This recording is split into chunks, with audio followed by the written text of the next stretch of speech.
Madali lang gawin kasi may instruction na. I-try ko to. Never pa ako nakatry nito. Gumagawa ko pero yung sarili kong ingredients.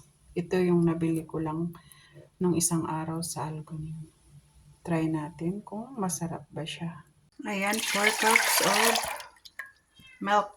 Ito po yung aking gamit na milk, fresh milk. Ayan. Fresh milk yung gamit ko, 4 cups. And then, dalawang sachet ng mahalabiya. Ito yun siya. So, ito, pakuluan lang natin muna itong gatas. Add din ako ng nido powder. 4 tablespoon na nido powder.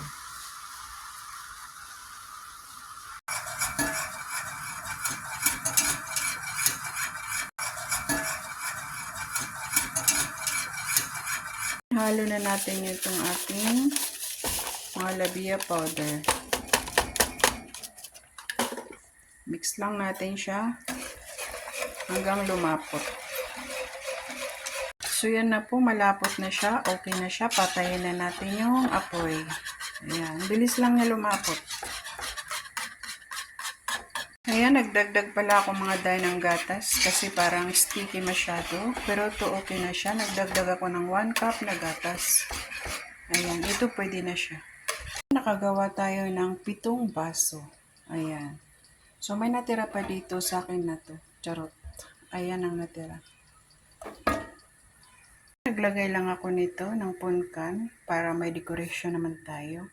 And then, maglagay tayo ng pistachios. Dinurog ko yung pistachios. Ayan, diba? Ang ganda tingnan.